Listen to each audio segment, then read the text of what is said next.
Hi, I'm Shaina from Zolo Academy. Today we have a special guest, Srijit Simaran sir. He's a director and a scriptwriter of Malayalam film industry. Sir, the favorite movie era? എന്റെ ഏറ്റവും ഇഷ്ടപ്പെട്ട cinema അരപ്പെട്ടു കെട്ടിയ ഗ്രാമത്തിൽ എന്ന് പറഞ്ഞ സിനിമയാണ്. ഡാൻസോളജി അതിനേക്കാളും നല്ല സിനിമകൾ ഇഷ്ടംപോലെ വന്നിട്ടുണ്ടാവും. ഒരുപാട് സിനിമകൾ ഞാൻ കാണുന്നുണ്ട്. പക്ഷെ ആ സിനിമയാണ് എനിക്ക് ഭയങ്കര ഫേവറേറ്റ് ആയിട്ട് ഫീൽ ചെയ്തത്.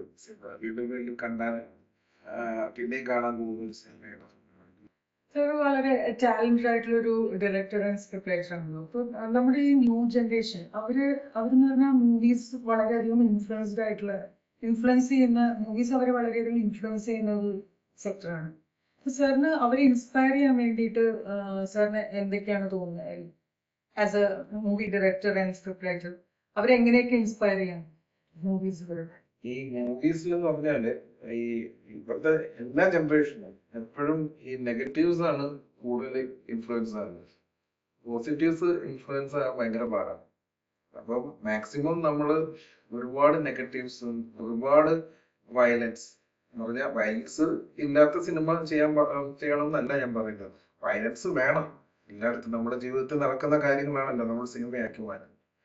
പക്ഷെ നമ്മള് വയലൻസ് ഒരുപാടാക്കുക ആവശ്യത്തിൽ കൂടെ, അതായത് ഒരുപാട് ബ്ലഡ് ഷെഡ്, പിന്നെ ഒരുപാട് എന്താ പറയാ ഫൈറ്റ്സ്, അങ്ങനെ ഒരുപാട്. ഞാൻ പറയുന്നത് ഒരു എക്സീഡ് ചെയ്ത് ഇപ്പൊ നമ്മൾ പല സിനിമകളിലും ആവശ്യത്തിൽ കൂടുതൽ ബ്ലഡ് ഷെഡ് കാണാറുണ്ട്. ചില സിനിമകൾ അതുകൊണ്ട് വിവാദമായിട്ടില്ല ഈ ഇടയ്ക്ക്.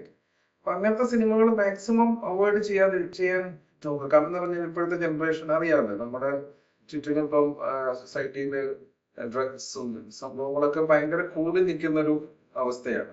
അപ്പൊ നമ്മൾ ശരിക്കും പറഞ്ഞാല് ഈ ഇപ്പോഴത്തെ ജനറേഷനെ ലൈഫില് കുറച്ചുകൂടെ റിയലിസ്റ്റിക് ആയിട്ട് ലൈഫിനെ ഫോളോ ചെയ്യാൻ പഠിപ്പിക്കുക എന്നുള്ളതാണ്. അതിനനുസരിച്ചുള്ള നല്ല ഒരുപാട് സബ്ജക്റ്റുകളിലേക്ക് നമ്മൾ എത്തേണ്ടതുണ്ട്. ഒരുപാട് നല്ല പുതിയ സബ്ജക്റ്റുകൾ കുട്ടികൾക്ക് അല്ലെങ്കിൽ വരുന്ന ജനറേഷന് കുറച്ചുകൂടെ എന്തെങ്കിലും ഒരു സബ്ജക്റ്റീവ് ആയിട്ട് പഠിക്കാൻ എന്തെങ്കിലും ഉണ്ടാകുന്ന എന്റർടൈൻമെന്റും പഠനവും ഉണ്ടാവണം സിനിമയിൽ. അപ്പൊ അതൊക്കെയാണ് ഇനിയുള്ള ജനറേഷനിൽ നമ്മൾ മുന്നോട്ട് നയിക്കേണ്ടത്. നല്ല ഫിലിം മേക്കേഴ്സും റൈറ്റേഴ്സിന്റെ കയ്യിൽ നിന്ന് ഡിഫറെന്റ് ആയിട്ടുള്ള മൂവീസ് ആണ്. നമ്മളൊരു കച്ചവടത്തിന്റെ മാത്രം ചിന്ത വെച്ചിട്ട് ഓവർ വയലൻസും ഓവർ ആയിട്ടുള്ള സെന്റിമെന്റ്സും എല്ലാം കൂടെ ഉള്ളതാണ് സിനിമ. പക്ഷെ അതെല്ലാം നമ്മൾ എക്സ്ട്രീമിലേക്ക് പോകുന്നത്. സർ, നമ്മുടെ ഈ സോളോ അക്കാഡമിയുടെ ഈ ഡയറക്ഷൻ കോഴ്സിൽ ജോയിൻ ചെയ്യുന്ന സ്റ്റുഡൻസിന് അവരുടെ കരിയർ സെറ്റ് ചെയ്യാൻ വേണ്ടി, അതായത് സാറിന്റെ കൂടെ വർക്ക് ചെയ്യാനും അല്ലെങ്കിൽ സാറിന്റെ റെഫറൻസസ് കോണ്ടാക്ട്സ് അവരെ റെഫർ ചെയ്ത് അവരെ ഒന്ന് ഫ്യൂച്ചറിസ്റ്റിക് ആയിട്ട് സപ്പോർട്ട് ചെയ്യാനുള്ള സാറിന്റെ ഭാഗത്ത് നിന്ന് എന്ത് സപ്പോർട്ടാണ്? സോളോ അക്കാഡമിയുടെ പിന്നെ പേഴ്സണലി എൻ്റെ ഏറ്റവും വലിയ ആഗ്രഹം നമ്മുടെ കൂടെ പഠിക്കുന്ന കുട്ടികൾക്ക് അവർക്ക് അർഹമായ രീതിയിൽ ഇൻഡസ്ട്രിക്ക് അകത്തേക്ക് ഒരു പ്രവേശന എൻട്രി കൊടുക്കണം. അത് അക്കാഡമിയും ഞാനും ചേർന്ന് കൃത്യമായിട്ട് അതിൻ്റെ പ്രോസസ്. ഇപ്പൊ ഞാൻ ചെയ്യുന്ന സിനിമയായാലും പിന്നെ നമ്മുടെ സുഹൃത്തുക്കളുടെ സിനിമകളുണ്ടാവാം. അപ്പൊ നമ്മൾ ഡയറക്ഷനിൽ പഠിക്കുന്ന കുട്ടികളെ അവർ ഏറ്റവും നല്ല രീതിയിൽ പെർഫോം ചെയ്യുന്ന കുട്ടികളെ അവരെ നമ്മുടെ സിനിമകളിലേക്ക് എത്താൻ നമ്മൾ റെഫർ ചെയ്യുന്നതായിരിക്കും. നമ്മുടെ സുഹൃത്തുക്കളുടെ സിനിമകൾ ഇഷ്ടംപോലെ വരുന്നുണ്ട്. അത് നമ്മൾ അതിൻ്റെതായ ആ സമയത്ത് എങ്ങനെയാണ് സംഭവിക്കുന്നത് അതിനനുസരിച്ച് നമ്മൾ റെഫർ ചെയ്യും. കാരണം എന്ന് പറഞ്ഞാൽ വേറൊന്നുമല്ല, എല്ലാവർക്കും ഒരു ഓപ്പണിങ് കിട്ടാനാണ് പാട്ട് അല്ലേ. ഇപ്പൊ സിനിമയിൽ എത്രയോ പേര് എനിക്ക് തന്നെ അറിയാം, സിനിമയിൽ ഒരു അസിസ്റ്റന്റ് ഡയറക്ടർ ആകാൻ വേണ്ടിയിട്ട് ഒരുപാട് കഷ്ടപ്പെട്ട് അങ്ങനെ എത്രയോ വർഷങ്ങൾ കഷ്ടപ്പെടുന്നത് ഞാൻ കണ്ടിട്ടുണ്ട്. നമ്മുടെ ഇൻസ്റ്റിറ്റ്യൂട്ടിൽ പഠിക്കുന്ന കുട്ടികൾക്ക് അതിന്റെ ഒരു സ്ട്രെയിറ്റ് ആയിട്ട് കുറച്ചുകൂടെ ബെറ്റർ ഈസി ആയിട്ടൊരു ഓപ്പൺ. പിന്നെ അവരുടെ ഹാർഡ് വർക്കും അവരുടെ രീതികളുമാണ് പിന്നെ അവരെ ഇൻഡസ്ട്രിയിൽ നിലനിർത്തണോ വേണ്ടത്. അത് രണ്ടാമത്തെ. നമുക്ക് ഓപ്പണിംഗ് കൊടുക്കാൻ. സാറിന്റെ കരിയറിൽ ഇപ്പോൾ ഡയറക്ഷൻ സ്ക്രീൻ പ്ലേ അതില് ഫിലിം ഇൻഡസ്ട്രിയിൽ സാറിന്റെ മെന്റേഴ്സ് എന്ന് പറയാൻ വേണ്ടി അങ്ങനെ ആരെങ്കിലും ഉണ്ടോ? ഞാൻ ആദ്യം എന്റെ മെന്റേഴ്സ് എന്ന് പറയുമ്പോൾ ഒരു ലൈനപ്പ് ഉണ്ട്. പക്ഷെ എല്ലാവരുടെയും പേര് പറഞ്ഞാൽ ഇത് വീഡിയോ ലോകമായിരുന്നു. ആദ്യം എനിക്ക് പറയാനുള്ളത്, ഞാനും ഒരു ഫിലിം ഇൻസ്റ്റിറ്റ്യൂട്ടിൽ പഠിച്ച ആളാണ്. സദർ ഫിലിം ഇൻസ്റ്റിറ്റ്യൂട്ട് എന്ന് പറയുന്ന ഫിലിം ഇൻസ്റ്റിറ്റ്യൂട്ട്. ആ ഇൻസ്റ്റിറ്റ്യൂട്ടിൽ പഠിച്ചത്. അപ്പൊ അന്ന് എന്നെ പഠിപ്പിച്ച സാറിന്റെ പേര് അത് അയ്യൂബ് സാറാണ്. അപ്പം അയ്യൂബ് സാറുണ്ട്, പിന്നെ കമൽ സാർ, പുള്ളിയുടെ ഒരുപാട് സിനിമയിലും അദ്ദേഹത്തിന്റെ സിനിമകളിൽ ഞാൻ അസിസ്റ്റന്റ് ഡയറക്ടറായിട്ട് വർക്ക് ചെയ്തു. ഒക്കെ ഭയങ്കര വലിയ എക്സ്പീരിയൻസ് ആയിരുന്നു. സാറ് ശരിക്കും പറഞ്ഞൊരു ട്രൂ ഫിലിം മേക്കറാണ്. അദ്ദേഹത്തിന്റെ ശിഷ്യന്മാരെ ഭയങ്കരമായിട്ട് മോൾഡ് ചെയ്ത് ചെയ്യാനായിട്ട് അറിയാം.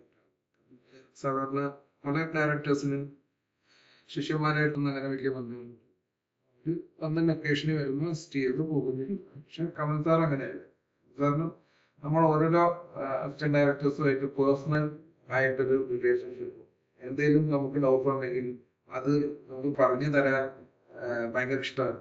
അപ്പൊ അതിന്റെയൊക്കെ ഗുണം നമുക്ക് എല്ലാം തോന്നും. സാറിന്റെ അസിസ്റ്റന്റ് ആയിട്ടുള്ള എല്ലാ ഇപ്പോഴത്തെ ഡയറക്ടേഴ്സിനും അസിസ്റ്റന്റ് ഡയറക്ടേഴ്സിനും എല്ലാവർക്കും ഭയങ്കര ഗുണം.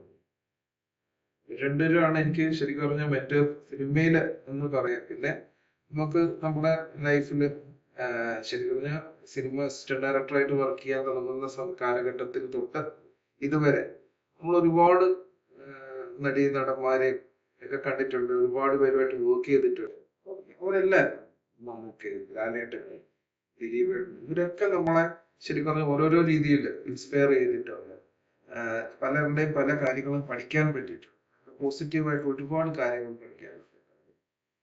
അവരൊക്കെയാണ് നമ്മുടെ മെന്റേഴ്സ്, ഇങ്ങനെയുള്ള ആൾക്കാർ.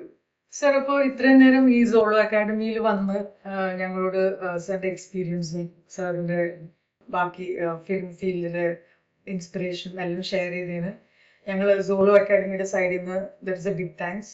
ആൻഡ് സാറിന്റെ ഇനി ഫ്യൂച്ചർ ലൈഫിലും കരിയറിലും സാറിന്റെ എല്ലാ സക്സസും ഞങ്ങൾ വിഷ് ചെയ്യുന്നു.